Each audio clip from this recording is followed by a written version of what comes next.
तबारक व तआला के नाम से शुरू जो बड़ा मेहरबान और निहायत रहम करने वाला है। नाज़रीन मोहतरम, अल्लाह तबारक व तआला ने कुरान मजीद में इरशाद फरमाया, और जिना के करीब भी ना जाओ, बेशक वो बड़ी बेहयाई और बुराई का रास्ता है। नाज़रीन मोहतरम, क्या आप जानते हैं कि इस कायनात के अंदर सबसे पहले कौन से बदबख्त शख्स ने जिना की इब्तिदा की थी? प्यारे दोस्तों, आज की इस वीडियो के अंदर हम इसी शख्स के बारे में जानेंगे। लिहाजा आपसे हमारी गुजारिश है कि आप हमारी इस वीडियो को एंड तक मुलाहिजा फरमाइए। प्यारे दोस्तों, जब हजरत आदम अलैहिस्सलाम और हजरत हव्वा अलैहिस्सलाम ने अल्लाह तबारक व तआला के हुक्म की नाफरमानी करते हुए शजरे ममनुआ का फल खाया, तो अल्लाह तबारक व तआला ने हजरत आदम और हजरत हव्वा अलैहिस्सलाम को जमीन पर उतार दिया, और फिर अल्लाह तबारक व तआला के हुक्म से हजरत आदम और हजरत हव्वा अलैहिस्सलाम के यहाँ औलाद पैदा हुई। बाद रिवायात के मुताबिक हजरत हव्वा अलैहिस्सलाम को 20 हमल ठहरे, जिससे 40 बच्चे पैदा हुए, और हर हमल के दौरान एक लड़का और एक लड़की पैदा हुआ करती थी। प्यारे दोस्तों, ये बात याद रखें कि उस वक्त के कवानीन शरीयत हमारी आज की शरीयत के कवानीन से बिल्कुल मुख्तलिफ थे। हजरत आदम अलैहिस्सलाम के जमाने के अंदर एक हमल से पैदा होने वाले लड़के की शादी दूसरे हमल की लड़की के साथ कर दी जाती थी, जबकि दूसरे हमल की लड़की की शादी पहले हमल की लड़की से की जाती थी, और एक हमल के बहन भाई आपस में बहन भाई करार पाते थे। प्यारे दोस्तों, फिर इसी दौरान हजरत आदम अलैहिस्सलाम के यहाँ काबिल और हाबिल पैदा हुए। चुनांचे काबिल की बहन अकलीमा बहुत ज्यादा खूबसूरत थी, जबकि जो लड़की हजरत हाबिल अलैहिस्सलाम के साथ पैदा हुई थी वो इतनी खूबसूरत नहीं थी। चुनांचे जब ये बच्चे बढ़कर जवान हुए और उनकी आपस में शादी का वक्त आया, तो काबिल ने हजरत हाबिल अलैहिस्सलाम की बहन के साथ निकाह करने से इनकार कर दिया और कहने लगा कि ये तो बिल्कुल खूबसूरत नहीं है, मैं अपनी बहन अकलीमा के साथ ही निकाह करूंगा। नाज़रीन मोहतरम, ये मामला इस कदर बढ़ा कि हजरत आदम अलैहिस्सलाम ने हुक्म दिया कि दोनों भाई अल्लाह तबारक व तआला की बारगाह के अंदर अपनी अपनी कुर्बानी पेश करो। चुनांचे जिसकी कुर्बानी अल्लाह तबारक व तआला की बारगाह के अंदर मकबूल होगी, तो वही शख्स अकरीमा के साथ शादी करेगा। प्यारे दोस्तों, काबिल खेती बाड़ी का काम किया करता था, जबकि हजरत हाबिल अलैहिस्सलाम बकरियां चराया करते थे, जो कि एक शफकत और मोहब्बत वाला काम है।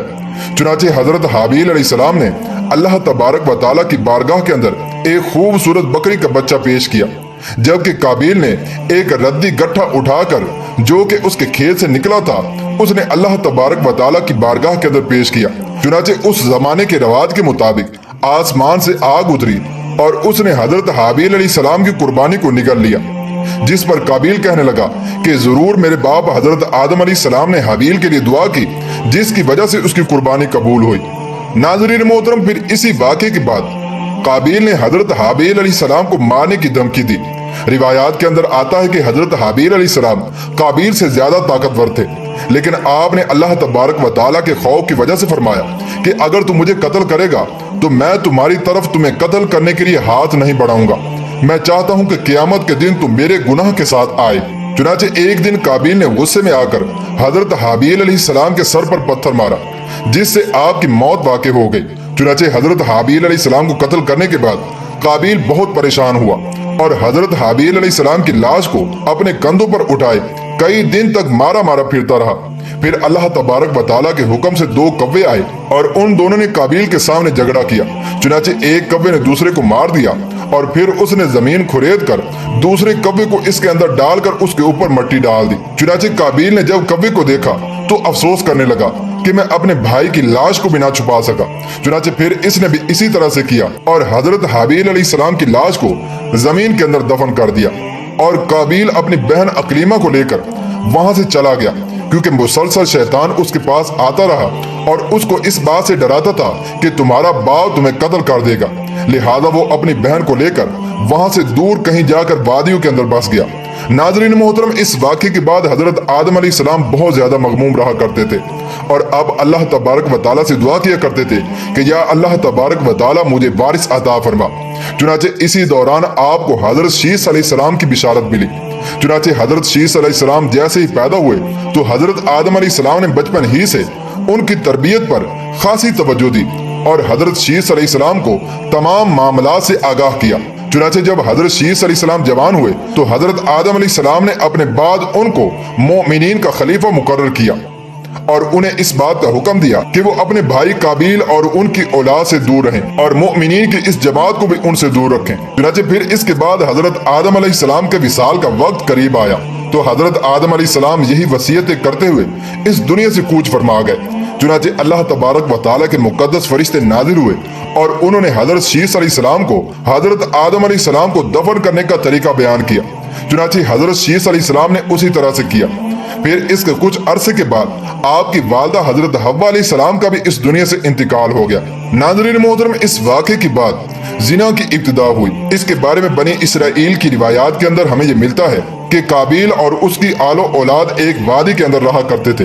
چنانچہ ایک دن شیطان ان کے پاس ایک غلام کی صورت میں آیا اور ایک شخص کے ہاں اجرت پر کام کرنے لگا۔ چنانچہ تھوڑا عرصہ گزرنے کے بعد اچانک وہ غلام عجیب و غریب کام کرنے لگا اور طرح طرح کے اور نئے نئے لباس تیار کرنے لگا اور ان کو مزامیر اور گانے باجے کے آلات بھی بنا کر دکھانے لگا اور ان کو ایسی آوازیں سنائی ان آلات پر جو انہوں نے آج سے پہلے کبھی نہ سنی تھی۔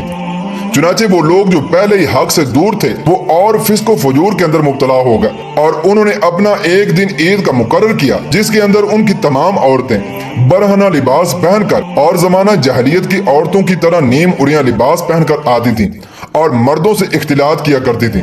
پیارے دوستو، حضرت شیس علیہ السلام کے ساتھ رہنے والے مومنین دور ہی سے ان گانے باجوں اور مزامیر کی آوازوں کو سنا کرتے تھے۔ چنانچہ ایک دن ان میں سے ایک شخص کے دل کے اندر خیال آیا کہ کیوں نہ میں جا کر دیکھوں کہ آخر یہ کیا معاملہ ہے۔ چنانچہ اس شخص نے چوری چھپے وہاں سے ہجرت کی اور عید کے دن کہ جس دن قابیل اور اس کی آل و اولاد فسق و فجور میں مبتلا ہوتی تھی وہ شخص وہاں پر پہنچا اور اس نے وہاں پر جا کر عورتوں کو دیکھا کہ وہ بہت زیادہ حسین و جمیل تھیں۔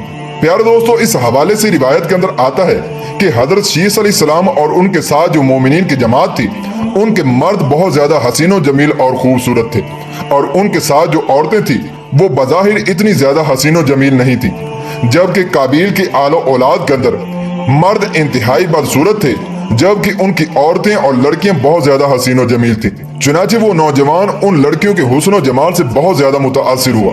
پھر جب وہ شخص واپس آیا تو اس نے چوری چھپے دیگر مومنین کو بھی اس حوالے سے خبر دی۔ چنانچہ پھر آہستہ آہستہ مومنین کے لوگوں میں سے بعض کمزور ایمان والے وہاں سے ہجرت کرنے لگے اور ہجرت کر کر کے قابیل کی اولاد کے اندر جا کر وہاں پر ان کی عورتوں کے فتنے کے اندر مبتلا ہو گئے اور یوں فسق و فجور کرنے لگے اور آپس کے اندر زنا کاریاں کرنے لگے جس سے زنا جیسے کبیرہ گناہ کی ابتدا ہوئی۔ ناظرین محترم، روایات کے اندر آتا ہے کہ حضرت شیس علیہ السلام کے ساتھ رہنے والے مومنین کی تعداد بہت کم ہو گئی تھی جبکہ قابیل کا گروہ بہت زیادہ طاقتور ہو چکا تھا۔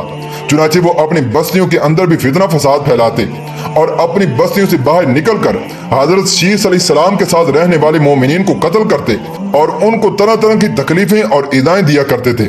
ناظرین محترم، یہ تمام روایت بنی اسرائیل سے لی گئی ہے جس کے بارے میں حضور اکرم صلی اللہ تعالی علیہ وآلہ وسلم نے ارشاد فرمایا کہ جب تم بنی اسرائیل کی روایات میں سے کوئی روایت سنو تو نہ اس کی تصدیق کرو نہ اس کی تکذیب کرو، بلکہ یہ کہو کہ جو کچھ اللہ تبارک و تعالیٰ نے نازل کیا ہم اس پر ایمان لائے۔